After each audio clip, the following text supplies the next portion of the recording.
et bienvenue dans Change de régime, le podcast pour changer ta relation à la nourriture durablement dans l'amour de toi.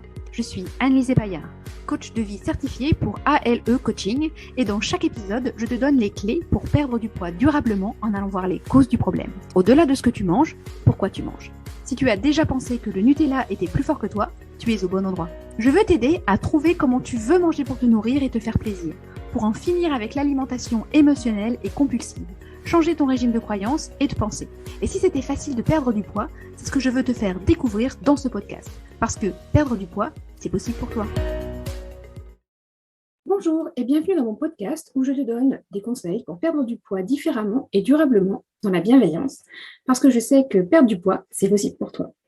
Aujourd'hui, je veux te parler de la différence entre le drame et la réalité, entre les circonstances et les pensées, entre les faits et l'interprétation qu'on en fait. Parce que si ton cerveau est comme le mien, il adore le drama, mais au final, ça ne sert pas ta perte de poids. En plus, je pense qu'on est également submergé dans notre société avec des pensées de régime que nous prenons comme des vérités et qui ne nous servent pas dans notre perte de poids ou dans la relation qu'on a avec la nourriture sur le long terme. Et pour perdre du poids durablement, il est intéressant de changer notre régime de pensée, justement, de remplacer les pensées automatiques que te propose ton cerveau par des pensées intentionnelles qui vont plutôt servir ton objectif. Et la première étape vers le changement, c'est la prise de conscience. Et la première étape pour changer ta façon de penser, c'est déjà de reconnaître ce qui est vraiment une circonstance, un fait, et ce qui est une pensée. Et c'est une distinction extrêmement importante à faire parce que tu auras souvent des pensées que tu crois être 100% vraies et factuelles. On appelle ça des croyances. Des pensées que tu as pensées encore et toujours, tellement souvent qu'elles sont devenues des vérités. Mais en vrai, et je sais que ça peut paraître étonnant la première fois qu'on entend ça, la plupart de ce que nous pensons n'est pas factuel. Notre cerveau transmet tout ce que nous percevons à travers un filtre basé sur nos expériences passées et crée des raccourcis. Ça signifie que nous pouvons passer toute notre vie à nous répéter des choses négatives sur notre capacité à faire ou ne pas faire des choses, et dans ce qui nous intéresse ici, à perdre du poids, et ne jamais passer une seule seconde à remettre en question ses croyances ou se demander si on pourrait en sortir. Et apprendre à observer nos croyances et le drama qu'on y attache et à ramener au simple fait est une super qualité. Je dirais même c'est un super pouvoir pour perdre du poids. Car cela te donnera l'occasion de montrer consciemment à ton cerveau qu'il est possible de penser différemment et qu'on pourrait même changer l'histoire qu'on se raconte.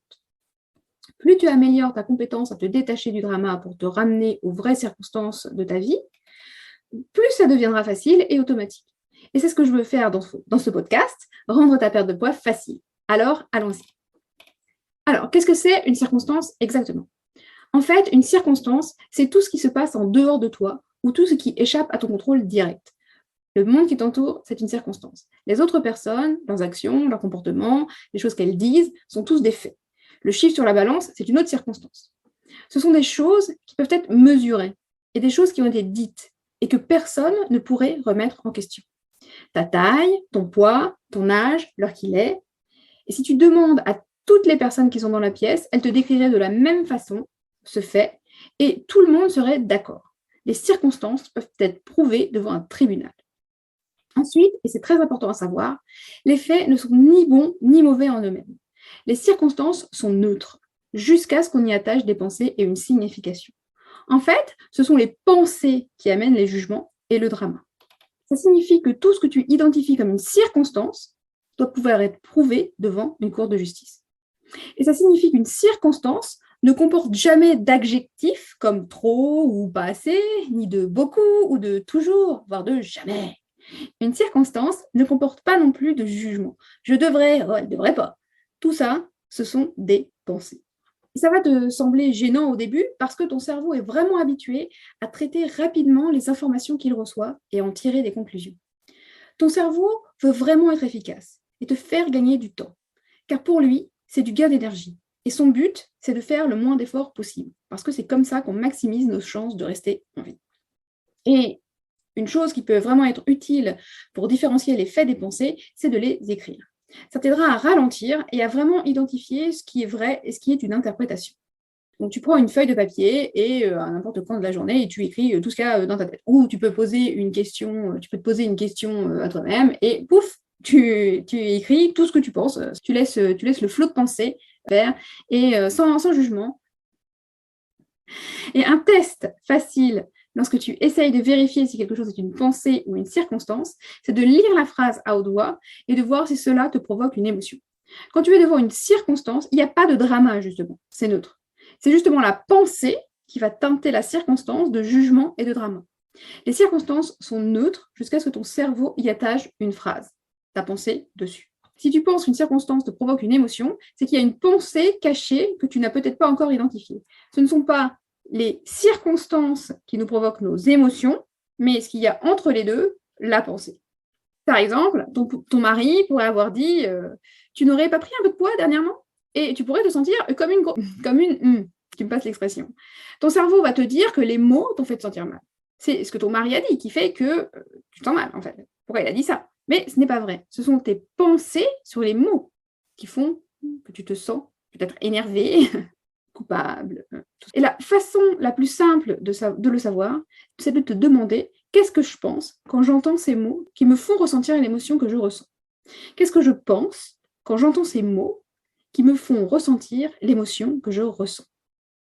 Ensuite, écoute la réponse que ton cerveau te donne. Pour beaucoup de mes clientes, la pensée qu'elles réalisent attachée à ces mots, ça pourrait être quelque chose comme « et je me suis sentie jugée par mon mari » ou « ça y est, il ne m'aime plus, il va me quitter, c'est sûr » ou « et je ne vais jamais arriver à perdre du poids ». Et il est vraiment important de savoir que la circonstance ne provoque pas l'émotion, mais que c'est bien la pensée que tu as au sujet de la circonstance qui te provoque l'émotion. C'est bien parce que tu penses « et je me suis sentie jugée » ou « ça y est, il ne m'aime plus » que tu te sens désespéré, en colère, ou toute émotion que tu pourrais ressentir à ce moment-là. Et ça, c'est hyper important parce que ça permet à ton cerveau de croire que face à cette même circonstance, tu pourrais générer de nouvelles pensées qui ne provoqueraient pas cette émotion qui ne t'est pas utile. Bon, mais tu vas me dire, Annelise, t'es bien mignonne, mais les faits sont les faits. Je les connais bien. Bon, moi, je suis super en surpoids, j'ai enchaîné les régimes depuis toujours et je ne fais que faire du yo-yo en prenant et perdant les mêmes kilos. Tu me fais perdre ton temps avec tes histoires de circonstances et je préférais quand même que tu me dises comment je dois manger. Eh bien, non. Non, non et non. Ce ne sont en fait que des croyances basées sur ce que tu as toujours cru et qu'on t'a peut-être répété d'ailleurs, mais qui ne te sont plus utiles aujourd'hui. Ces croyances sont ce qui t'empêche de passer à l'action et de changer ton rapport à la nourriture, qui te laisse enfermé dans le même cycle de privation, restriction, compulsion qui ne marche pas en fait. Et ça fait vraiment partie de la culture des régimes et de ce qu'on t'a entraîné à prendre comme les vérités. Ton cerveau en mode régime aime aller dans le passé pour trouver des preuves de tes échecs précédents. Il va se focaliser sur ce que tu ne dois pas ou ne peux pas faire et il est persuadé de savoir de source sûre ce qui est bon ou mauvais. Mais prenons ces phrases l'une après l'autre et regardons-les d'un peu plus près pour illustrer ce que je te dis depuis le début de cet épisode. J'ai enchaîné les régimes depuis toujours. C'est un excellent exemple d'utilisation du passé pour essayer de prédire l'avenir. Le passé, c'est un grand professeur, mais ce n'est pas une diseuse de bonne aventure. Demande-toi, est-ce que c'est vraiment vrai? Probablement pas. Je doute que tu suivais un régime à l'âge de 1 an. Alors, si on le rend factuel, peut-être que tu as suivi un régime fourni dans un magazine féminin quand tu avais 15 ans, ensuite tu as fait Weight Watcher pendant 3 ans, et après, pendant 6 mois, tu n'as pas suivi de régime planifié. Ça pourrait suffire à réduire la tension provoquée par cette pensée « j'ai enchaîné les régimes depuis toujours », qui te donne l'impression d'être coincé dans un cycle sans fin. Une fois qu'on devient factuel, on peut encore aller plus loin. Est-ce que ça m'est utile? Et c'est là qu'il est intéressant de se poser des questions intentionnelles et ciblées pour aller au cœur de ce que nous pensons et ressentons à propos des faits de notre passé, plutôt que de simplement laisser de vieilles croyances tourner en boucle dans nos têtes. Jetons maintenant un coup d'œil à « je suis super en surpoids ». Tu as déjà probablement compris que le terme « super », c'est pas très factuel. Ce n'est pas vraiment mesurable, on ne sait pas vraiment ce que ça veut dire, et si tu interroges 10 personnes différentes sur ce qu'elles considèrent comme étant super en surpoids, elles te donneront probablement chacune une définition différente. Bref, c'est du drama. On peut déjà ôter l'adjectif super et juste le transformer en « je suis en surpoids » pour retrouver un peu de sérénité, mais il est fort possible que cette pensée génère encore des émotions négatives pour certaines. Alors continuons de creuser un peu. Bien sûr, tu vas me dire que c'est bien une circonstance quand même, les médecins le disent, et d'ailleurs, il y a une grille, le fameux IMC, qui le rend totalement factuel. Haha. Ok, je ne vais même pas argumenter sur le fait que cette grille a été transformée en 1998 et que certaines personnes en IMC normal sont d'un coup magiquement passées en surpoids. Et je vais t'accorder la circonstance, je suis en surpoids sur la grille d'IMC actuelle. Par contre, Je ne sais pas si cette pensée, c'est vraiment utile, si elle te provoque des émotions négatives.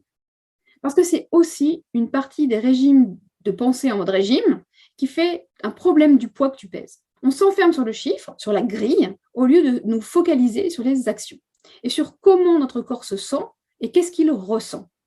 Personnellement, je dirais que la circonstance vraiment neutre, c'est je pèse X kilos. Et c'est le même poids que celui que je faisais l'année dernière, à la même date, si tu peux confirmer cette information, bien sûr. Le 16 juin, je pèse X kilos. C'est vraiment factuel, c'est mesurable, je pèse tant, c'est le chiffre sur la balance. Les 10 personnes interrogées de tout à l'heure pourraient le confirmer. Et ça a potentiellement l'avantage de faire baisser la pression. Et surtout, ça n'a pas à devenir ton identité pour toujours. Prenons maintenant la dernière pensée. Je ne fais que faire du yo-yo en prenant et perdant les mêmes kilos. Encore une fois, ça peut sembler vrai, mais ce n'est pas vraiment utile. Ton cerveau essaie de relier qui tu es aujourd'hui à qui tu étais avant et ce que tu as fait. Qui tu étais reste qui tu es et qui tu seras. C'est comme ça, c'est plus safe et c'est même rassurant et au moins on sait où on va. Mais il est beaucoup plus intéressant de commencer à imaginer qui on veut devenir. Et en interrogeant une personne que personnellement j'aime beaucoup, ma future moi. En l'occurrence, ta future toi. On pourrait penser, aujourd'hui je pèse 90 kg et je veux peser 87 kg le mois prochain. C'est plus utile parce que c'est un fait qui facilitera la réflexion sur un possible succès et sur l'avenir, plutôt que d'essayer de trouver des réponses basées sur le passé. Et cela t'encouragera à aller chercher des actions à mettre en place pour y arriver. Moi, je dis toujours à mes clientes, la première étape vers le changement, c'est la prise de conscience. Et donc, la première étape, c'est bien de reconnaître ce que tu penses aujourd'hui, tes patterns et tes croyances, et surtout de bien prendre conscience si c'est une circonstance ou une pensée. Dans mon coaching, j'utilise le modèle de Brooke Castillo, qui est un outil magique pour ça. Je t'en parlerai dans un prochain épisode plus en détail. Alors, maintenant que tu commences à comprendre la différence entre les pensées et les circonstances, voici ce que je te demande de faire cette semaine. Je voudrais que tu traques et que tu écrives toutes les choses que tu penses sur ton alimentation, le rapport à ton corps et à ce que tu penses que tu peux faire ou ne pas faire à ce sujet. Et de commencer à te demander si ce que tu penses comme une vérité ne serait pas en fait une pensée. Tu mets tout sur papier et tu tries les circonstances et les pensées. Et tu peux déjà commencer à te dire que tu fais du bon travail et que tu avances sur le chemin de ta perte de poids, à chaque fois que tu en débusques une.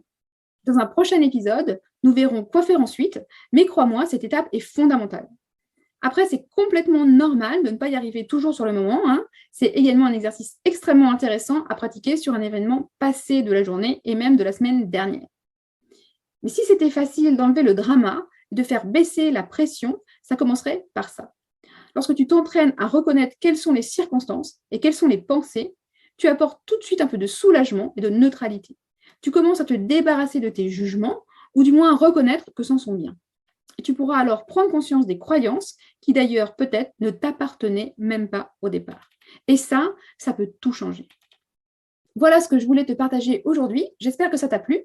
Si c'est le cas, n'hésite pas à mettre un commentaire et une note 5 étoiles. Ça m'aidera beaucoup à faire décoller mon podcast. Et si tu veux en apprendre plus et avoir plus d'informations, je te conseille de t'inscrire à ma newsletter. Ce n'est pas très compliqué, c'est à 1 mail par semaine, tous les vendredis matins. Je te partage des astuces et des conseils. Pour ça, rien de plus simple, va sur mon site www.alecoaching.fr et tu trouveras un formulaire pour recevoir mon cadeau gratuit, mes astuces pour arrêter de binger et t'inscrire à ma newsletter. 2 en 1, c'est pas fabuleux ça? En attendant, je te dis à la prochaine pour un nouvel épisode. Et n'oublie pas, perdre du poids, c'est possible pour toi. À très vite!